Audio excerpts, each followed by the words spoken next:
Class 8 chapter 7 पर्वतारोही बछेंद्री पाल। बछेंद्री पाल भारत की ऐसी प्रथम महिला है जिन्होंने विश्व की सबसे ऊंची पर्वत चोटी माउंट एवरेस्ट की चढ़ाई करके विश्व रिकॉर्ड बनाया।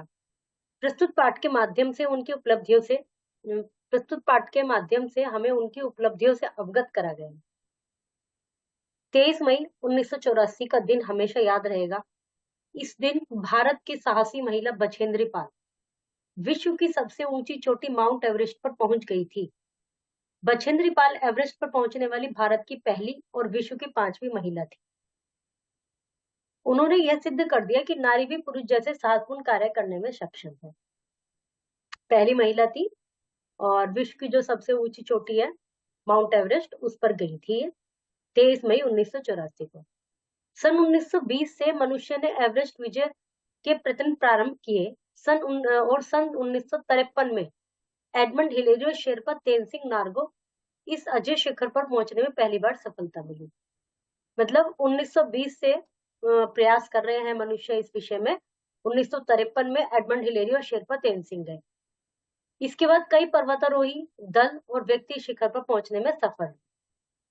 पर्वतारोहण अभियान बड़े जोखिम और साहस का कार्य है। जान हथेली पर लेकर पर्वतारोही ऊंचे पर्वतों पर चढ़ते हैं। पर्वतों के तेज ढाल पर फिसलते हुए पांव फिसलने, कच्ची चट्टान के टूटने, बर्फ खिसकने तथा तूफान आने से पर्वतारोहियों को प्राणों से हाथ धोने पड़ते हैं। जो पर्वतारोहण का कार्य है बहुत रिस्की है। मतलब इसमें भी इतनी ऊंचाई पर चढ़ना, तो कहीं से पैर फिसल जाए और चट्टान टूट जाए, बर्फ का कोई टुकड़ा टूट के नीचे गिर जाए तो उसके साथ जिसपे इंसान है वो भी आ जाएगा। तो इस तरह से बहुत सारी मुसीबतों का सामना करना पड़ता है और ऊंचाई होने के कारण पर्वतों पर ऑक्सीजन की मात्रा भी कम हो जाती है, इसलिए ऑक्सीजन सिलेंडर और मास्क के साथ ही चढ़ाई संभव है। पर्वतारोहण का कार्य एक व्यक्ति का न होकर एक दल का है। इसमें पर्वतारोही के साथ police, doctor, cameraman, radio operator आदि होते हैं। जो पर्वतारोहण का कार्य करते हैं ये पूरा ग्रुप होता है। इसमें कई लोग होते हैं सभी, जैसे कुली है, जो कोई सामान लेके जाना हो, डॉक्टर है, सभी का मतलब इसमें योगदान रहता है। प्रत्येक दल के कुछ लोग एक साथ ऊपर चढ़ना शुरू करते हैं, किंतु धीरे धीरे उनकी संख्या प्राय 2-3 रह जाती है। कौन आगे बढ़ेगा, कौन पीछे रुकेगा, इसके निर्णय दल का नेता करता है।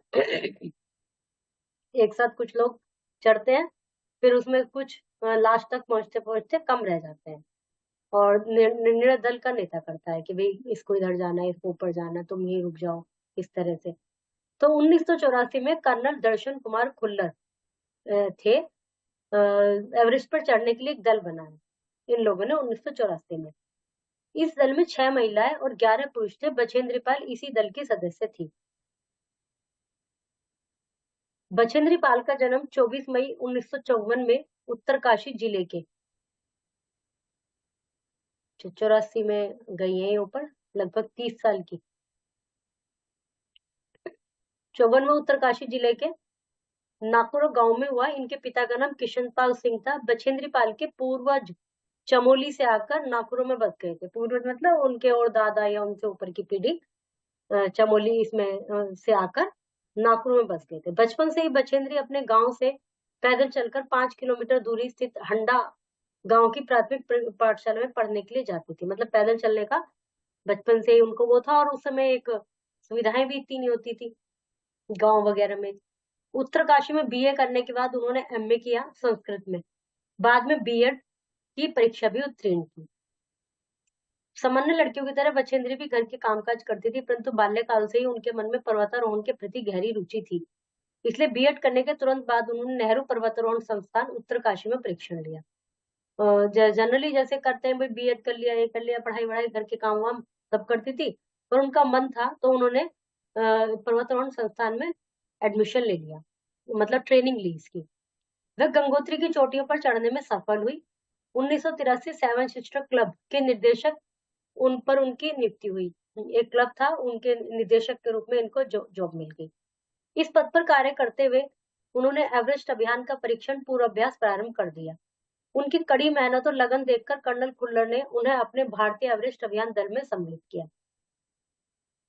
कर्नल खुल्लर का यह दल 11 मार्च 1984 को दक्षिण मार्ग से नेपाल की राजधानी काठमांडू होते हुए एवरेस्ट की ओर बढ़ा। इस अभियान में अग्रिम दल में 5,395 मीटर की ऊंचाई पर पहला कैंप स्थापित किया। इतना ऊंचा जाकर फिर पहला कैंप बनाया। इस क्षेत्र में बर्फ गिरने से एक शेरपा मर गया और 4 लोग घायल हो गए। यहाँ पर जब ये यहाँ पहुंचे जहां इन्होंने कैंप बनाया था। दूसरे कैंप की स्थापना 6,584 मीटर पर की गई। इससे आगे 7,198 मीटर की ऊंचाई पर तीसरा कैंप लगा और साउथ कोल नामक स्थान पर चौथा कैंप लगा। 8 मई को रीटा गाबू को 4 साथियों के साथ साउथ कोल से 8 मई किस दिन चले थे? 11 मार्च। 8 मई को रीटा गाबू को 4 साथियों के साथ साउथ कोल से एवरेस्ट की चोटी पर चढ़ना था, किंतु खराब मौसम होने के कारण उन्हें कैंप में रुकना पड़ा। कैंप 5 में जो लगा था, वहां केवल 3 व्यक्तियों के रहने की व्यवस्था थी। 5 में से किन्हीं 2 को लौटना था। दल के उपनेता और कुमारी चंद्र प्रभा दोनों ने विशाल हृदय और त्याग का परिचय दिया। जो उपनेता थे और एक कुमारी चंद्र प्रभा थी, वो कैंप 4 पर लौट गए। मतलब ऐसे इतने इतने बीच बीच में लगाते हैं। टोटल 5 कैंप थे इनके, और फिर वो उसमें से ये वहां 3 रुक सकते थे तो 2 वापस आ गए 4 में। 8,500 मीटर की ऊंचाई पर कैंप 5 में आंगदोड़ जी हिमदंश के शिकार हो गए बर्फ के कारण। ऐसी अवस्था में वे लौटने को विवश थे, उन्हें भी वापस आना पड़ा। रीटा अपने बीमार साथी को अकेला कैसे छोड़ती? चंद्रप्रभा उपनेता, दल के उपनेता और चंद्रप्रभा, और कहे रीटा गाबू 4 साथी, टोटल 5 हो गए, जिसमें से दोनों नीचे आ गए। अब बचे एक को हिमदंश हो गया, तो अब रीता अपने बीमार साथी को कैसे अकेला छोड़ती, इसलिए वह भी उनके साथ लौट गई। 2 और आ गए। शेष भारतीय दल एवरेस्ट की चढ़ाई पर शुरू करने ही वाला था कि सूचना मिली कि बुल्गारिया के दल के 2 घायल सदस्य साउथ पोल के ऊपर फंस गए। साउथ पोल के ऊपर भारतीय दल ने 2-3 दिन के लिए अपना कार्यक्रम रोक दिया। तो उन्हें लगा कि भाई अभी रुक के चले जाएंगे, 2 पहले ऊपर लोग फंसे हुए हैं। वे उन्हें बचाने के काम में लग गए। पर्वतारोही अपने संकटग्रस्त साथियों की सहायता करने के काम को प्रमुखता देते हैं। भारतीय दल ने भी इस परंपरा का निर्वाह किया। सभी पर्वतारोही वहां पर जाके ये देश भावना नहीं रख सकते कि भैया मैं तो चलूं, यही तो बीमार है, कोई बात नहीं। वो उनकी सहायता करने के लिए रुक गए, जबकि उन्हें 8 मई को यहाँ पर पहुंचना था, चोटी पर चढ़ना था। लेकिन अब जब 2-3 दिन प्रोग्राम और कैंसिल उन्होंने रोक दिया, बीमार लोगों के साथ में रह गए वो।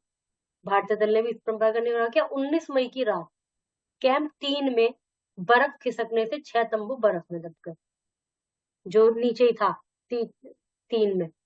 इनमें एक बछेंद्री पाल थी, वे भी बर्फ में दब गई और तंबू फाड़कर उन्हें बाहर निकालना पड़ा। किंतु इतनी बड़ी दुर्घटना से बछेंद्री पाल का मनोबल कम नहीं हुआ। बर्फ खिसकी, ऐसे उनके नीचे वो उनका कैंप पलट गया, उसमें दब गई। फिर जैसे तैसे उन्हें उसमें से निकाला, पर इससे उनका मनोबल कम नहीं हुआ। उन्हें तो एवरेस्ट पर विजय प्राप्त करनी थी।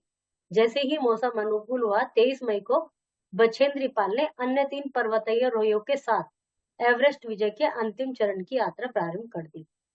साउथ कोल से सवेरे चलकर वे दोपहर बाद 1:07 पर एवरेस्ट के शिखर पर पहुंच गए 23 मई को। बछेंद्री और उसके साथियों की खुशी का ठिकाना ना था। वे एक दूसरे से गले मिले, उन्होंने तिरंगा फहराया। बछेंद्री ने पूजा की, माँ दुर्गा की मूर्ति स्थापित की। चारों लोग इस विश्व की सबसे ऊंची चोटी पर खड़े रहकर 43 मिनट तक प्रकृति की मनोरम छटा देखते रहे। 43 मिनट तक वहां पर रहे। पूरा दुनिया ही दिख रही होगी वहां से। तो 23 मई 1984 का दिन हमेशा क्यों याद रहेगा? क्योंकि इस दिन वो लोग चोटी पर गए थे, माउंट एवरेस्ट पर गए थे। जन्म कब और कहाँ हुआ?